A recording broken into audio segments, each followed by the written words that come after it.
Karena Allah kalau udah kecewa, udah marah, kita durhaka kepada Allah, kita sendiri yang akan kesusahan. Kenapa ada orang yang berani berbuat maksiat di hadapan Allah?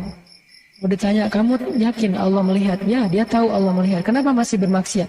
Karena dia merasa bahwa dengan bermaksiat, hidupnya tidak akan ada apa-apa, tidak akan terjadi apa-apa. Hidupnya tidak akan menjadi susah, soalnya dia terlalu pede dengan kehidupannya.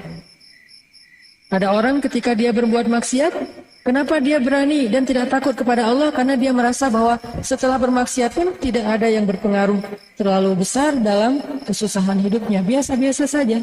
Dia tetap bisa makan, dia tetap bisa punya penghasilan, dia punya keluarga yang aman-aman aja. Hampir tidak berpengaruh ke dalam kehidupannya secara negatif. Ini orang yang istighna nih. Kok Allah biarkan? Allah bukan membiarkan. Allah memberi dia kesempatan untuk sadar, insaf. Bahasa Arabnya insaf. Allah memberi dia kesempatan buat insaf. Allah kasih dia teguran-teguran kecil sampai teguran besar seperti Firaun. Teguran pertamanya apa? Teguran pertama Firaun bukan belalang, bukan kodok, bukan sungai Nil menjadi merah, bukan badai, bukan. Teguran pertama buat Firaun itu lembut banget. Didatangkan kepada Firaun 2 nabi sekaligus. Dan Allah mengatakan kepada 2 nabi itu apa? Wa qula lahu qawlan layyinan. Bicaralah dengan dia dengan ucapan yang lemah lembut. Orang udah sedurhaka Firaun, ketika Allah menegurnya, Allah nggak langsung mendatangkan musibah ditenggelamkan ke dalam laut. Enggak. Allah bertahap menegur dia justru dengan nasihat yang lemah lembut.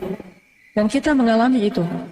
Kalau Firaun saja yang durhaka, Allah datangkan orang untuk menasehatinya dengan nasihat yang layyinan, dengan lemah lembut, maka kita pasti juga merasakan hal yang sama. Datang nasihat lewat tausiah, datang nasihat lewat broadcast di grup, datang nasihat lewat japri dari teman kita, DM, datang nasihat lewat tiba-tiba ngeklik apa, nggak sengaja ternyata itu bentuknya quote tentang agama, datang nasihat dari YouTube, lewat video-video para ustadz, para dai, para ulama. Itu semuanya qaulan layyinan, nasihat mau'izatan hasanah, nasihat yang baik dari Allah kepada kita sebelum dikasih nasihat yang lebih keras.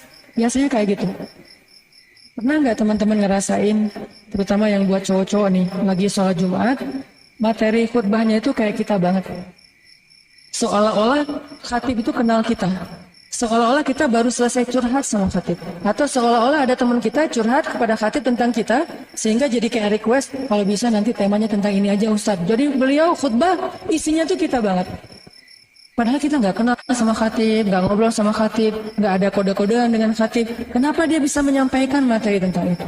Dan bisa jadi dari sisi khatibnya sendiri, karena saya juga ngerasa pernah seperti itu, seringkali mau menyampaikan satu materi, tapi yang disampaikan berbeda lagi. Seolah-olah Allah menuntun lisannya kepada sesuatu yang Allah ingin menasihati ini secara khusus kepada hambanya yang ada di antara banyak hamba itu. Beberapa kali saya mempersiapkan materi, nanti malam atau pada kesempatan itu saya akan ceramah tentang ini. Materinya udah siap, dalil-dalilnya udah dikumpulin, udah dibaca beberapa kisah-kisah yang dulu pernah dibaca supaya nggak lupa. Pas on the stage, mulai dari prolog, mukadimah, udah ngalir, ternyata materinya beda lagi. Termasuk malam ini. Tadi udah disampaikan materinya mau apa gitu, tiba-tiba ya udah deh tentang fakir aja. Bisa jadi ini adalah ilham dari Allah untuk menasihatin diri saya sendiri. Atau bisa jadi juga diri saya dan beberapa orang di antara kita. Atau bisa jadi untuk kita semuanya. Yang pasti kita sering ngalamin, dan saya juga sering ngalamin. Karena emang udah sekitar 2 tahun saya nggak menerima jadwal khutbah Jumat. Karena pengen dikhutbahi, sering mengkhutbahi kan. Sering mengkhutbahi nikah. Kan kita sering dengan khutbah nikah, tapi bukan nama kita yang disebut gitu kan ya. Baper. Nah ini saya pengen ngerasain dikhutbahin. Gimana sih rasanya dikhutbahin oleh khatib Jumat?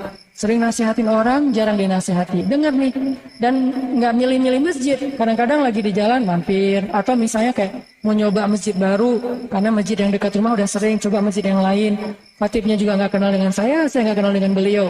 Tiba-tiba menyampaikan materi yang saya ngerasa ini kayak ceramahin saya pribadi nih. Seolah-olah jamaah Jumatnya cuma ada saya sendiri. Itu tuh kita banget. Kenapa teman-teman? Itulah yang disebut dengan mau'izatin hasanah dari Allah melalui khatib, ustadz, dai. Kita tuh yang lagi dinasihati oleh Allah. Kalau cara ini nggak berhasil, setelah sekian lama, Allahu a'lam yang soal waktunya berapa lama, kita nggak bisa spekulasi. Ini baru juga sekali, kayaknya masih ada kesempatan. Jadi biarin aja dulu, Allah nasihatin terus, nggak usah langsung diamalin. Kan kita nggak tahu waktunya. Setelah waktunya berlalu, Allah akan gunakan cara yang lain, dikasih teguran yang bentuknya ujian, musibah. Idza kathurat junubul abdi walam yakun lahu amalin liyukaffiraha fabtalahu Allahu bil hazan liyukaffiraha. Kalau orang punya banyak dosa tapi nggak cukup amal untuk mengkifarat dosanya, Allah akan kasih dia ujian ataupun kesedihan untuk mengkifarat dosanya. Tiba-tiba dikasih ujian buat Firaun dengan berbagai macam masalah, mulai dari anaknya sakit, mulai dari bangunan-bangunan yang dimakan rayap, kemudian datang belalang, kemudian datang kodok, kemudian air sungai Nil menjadi merah, kemudian menjadi badai yang dingin sekali sehingga banyak orang yang akhirnya kena penyakit dan seterusnya nggak sadar juga, sampai puncaknya adalah ditenggelamkan ke dalam laut merah. Ini kenapa? Karena merasa terlalu pede dengan dirinya sendiri, kekuatan fisiknya, pengawalnya, gengnya, keluarganya, pengikutnya, keturunannya, dan seterusnya, hartanya, jabatannya, kekuasaannya. Dia terlalu merasa nggak takut dengan Allah dan nggak merasa butuh kepada Allah. Nah ini bahaya banget. Ini yang disebut dengan istighna. Kadang kita merasa seperti ini dengan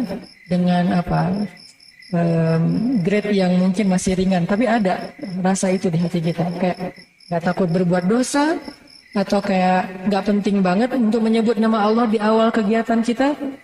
Sesekali doang kita nyebut Bismillahirrahmanirrahim, tapi biasanya enggak. Kalau naik kendaraan yang sehari-hari enggak, giliran naik pesawat doa safarnya lengkap, apalagi jenis pesawat tertentu gitu, itu doa safarnya lebih banyak lagi gitu. Mungkin takut jatuh lah, karena banyak track record pesawat ini sering jatuh. Jadi kalau naik pesawat itu Bismillahirrahmanirrahim, Subhanalladzi sakhkhara lana hadza wa kunna lahu, sampai landing masih doa. Saking subhanallah ya, tawakalnya luar biasa. Tapi giliran naik pesawat yang mungkin lebih lux, lebih mahal, lebih track recordnya jarang kecelakaan dan dikasih makanan pula di dalam pesawat, dia lupa dengan doa. Seolah-olah dia naik pesawat itu udah pasti selamat. Berarti dia mulai istighna di sini, nggak merasa butuh lagi kepada Allah ketika terfasilitasi hidupnya. Ketika dia mau jalan siang hari, dia nggak doa. Ketika jalannya di malam hari, tengah malam, takut begal segala macam, doanya panjang. Ada juga yang siang hari doanya panjang, kenapa? Takut tilang, nggak bawa SIM gitu. Sampai auzubillahi min polisi. Itu berlindung pada Allah dari polisi gitu kan. Nah ini kenapa? Karena kita tuh baru merasa fakir kalau lagi ada sesuatu yang menurut kita mengancam. Padahal hidup kita itu dalam keadaan lemah, rawan, rentan, setiap saat, setiap detik, rentan terus. Cuman kerentanan itu kita tidak sadari karena memang banyak dari hal-hal yang bisa mencelakai kita itu udah Allah singkirkan tanpa harus ngomong ke kita. Ini udah aku singkirin loh ya. Allah nggak gitu. Coba kalau digituin, nggak akan sanggup kita dengerin. Terus aja berdering tuh. Ini 1, 2, 3, sekian ribu. Dalam sehari Allah menghindarkan kita dari banyak masalah. Kan jadi mengganggu ya. Kenapa Allah nggak ngasih tahu biar kita nggak salah paham? Kalau Allah ngasih tahu, per detik itu entah sekian ribu musibah yang udah Allah hindarkan dari kita. Jadi kita nggak bisa hidup dong terus-terusan aja dengerin dapat broadcast dari Allah di 1, 2, sekian ribu sehari, kan capek ngedengerin. Ya udah Allah bekerja dalam diam. Kerjanya Allah apa? Dalam tanda petik. Kullu yaumin huwa fi sya'an. Setiap hari Allah dalam kesibukan. Kesibukan Allah ketika ditanya oleh ulama, mengangkat derajat suatu kaum, menjatuhkan kaum yang lain, memelihara hambanya, menjaga hambanya dari banyak masalah, dan seterusnya dan seterusnya. Itulah kesibukan Allah setiap hari. Masa Allah mau setiap hari posting, aku hari ini lagi beresin kerjaan si fulan, banyak banget. Sehingga kalau Allah terus-terusan nge-broadcast hasil kesibukannya kepada kita, kita tuh udah nggak akan sempat ngapa-ngapain. Cuman baca-baca broadcast Allah aja dan harus disyukuri satu persatu. Ya Allah, makasih, makasih, makasih, makasih aja tuh setiap hari kan. Allah tahu itu mengganggu kita, sehingga Allah nggak menyampaikan kepada kita secara langsung. Allah hanya menyampaikan secara umum. Fabi ayyi ala'i rabbikuma tukadziban, gitu doang. Bukan fabi ayyi ala'i rabbikuma tukadziban 1, nikmat ini 2, 3, 4, 1000, 2000, sejuta. Nggak akan kehitung. Sampai Allah mengatakan, wa in ta'uddu ni'matallah la tuhsuha. Kalau kalian mau ngitung-ngitung nikmat Allah, kebaikan Allah, Allah menjaga kalian, menghindarkan kalian dari banyak masalah, la tuhsuha, nggak akan sanggup kalian menghitungnya dan ngabisin waktu. Allah nggak mau ngerepotin kita. Yuridullahu bikumul yusra wala yuridu bikumul usra. Allah pengen memudahkan kalian, Allah nggak pengen menyusahkan kalian. Cuman masalahnya gara-gara Allah nggak selalu nge-mention bab itu kepada kita, akhirnya kita jadi lupa. Seolah-olah kita nggak pernah ditolong sama Allah. Sesekali Allah ingatkan, sesekali Allah ingatkan. Itu teman-teman.